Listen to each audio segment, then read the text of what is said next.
Alright, hello po mga kababayan kong Pilipino, kamusta po kayong lahat? Sa ngayon po, nais ko lamang po magbigay ng reaksyon sa thriller movie ni Paulo Contes na pinamagatang Dear Satan. So, very alarming po kasi sa akin bilang isang magulang na malaman na pinapayagan na po ng pelikulang Pilipino yung pagpapalabas ng mga ganitong mga pelikula, no? So very alarming siya kasi pinoportray po rito na mabait po si Satan. So sa hindi po nakakaalam, Satan, kaya po siya tinawag na Satan kasi ang mission niya po is to steal, to kill and destroy. So hindi po talaga siya mabait. So para magbigay linaw po sa sinasabi ko po, panoorin po muna natin itong trailer ng movie nito na Dear Satan.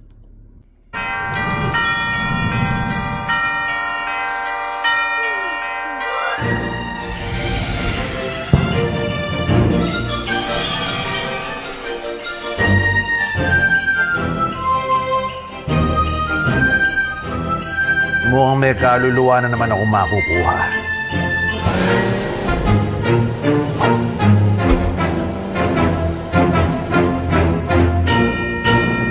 Ho, ho, ho! Hindi ko po gusto ng gift. Ang gusto ko po, family. Tamang-tama, naghahanap ako ng pamilya. I will teach her my ways.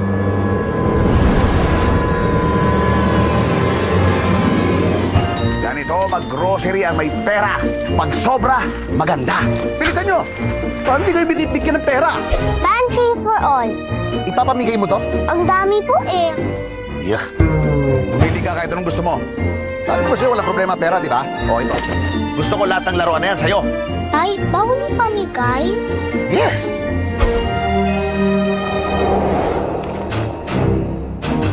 Do you desire something, Chichi? Parang gusto ko po ng Tell me. pet. Pet lang.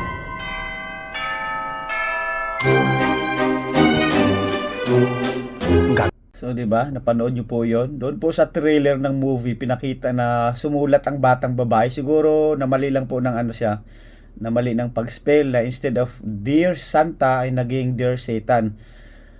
So sad kasi nabasa po ito ni Paulo Contes, who played the role as Satan in the movie, ano. Sabi niya may kaluluwa na naman daw siyang makukuha. So ipinakita niya doon na ipinakita ni Paulo sa batang babae ang isang magazine na may mga lalaking nakahubad.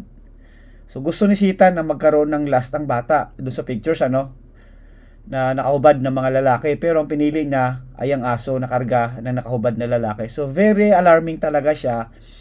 I myself bilang magulang talagang naalarma po ako rito, kaya talagang hindi po dapat panoorin ang palabas na ito. Alam niyo po ba rito sa Ephesians 6 chapter 6 verse 12 ng King James Version, "For we battle not against flesh and blood, but against principalities, against powers, against the rulers of the darkness of this world, against spiritual wickedness in high places." So grabe po.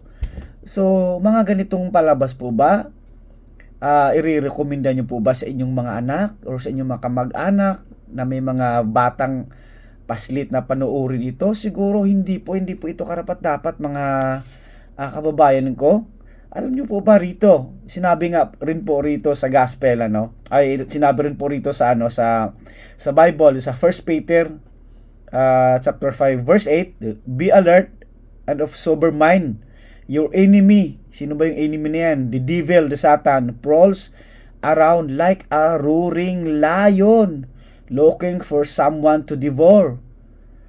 So grabe po. So dito po sa palabas po na ito ay pinoportray po nila si Satan na mabait. Maling-mali po 'yon. Kasi si Satan po, kagaya po ng nakasulat sa 2 Corinthians chapter 11 verse 14, sabi po rito, the enemy, sino ba yung enemy? Yung Satan can transform himself into an angel of light. So lahat kayang gawin ni Satan.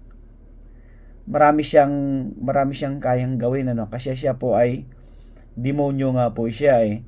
So be aware po mga kababayan ko, dapat hindi po natin ito hayaan na mapanood ng ating mga anak, kasi ang tanging misyon lamang po ni Satan, bakit po siya ay naparito sa mundo, ay para mag-steal, pumatay at mag-destroy. Wala po siyang ibang misyon na paligayahin tayo, paligayahin yung mga bata.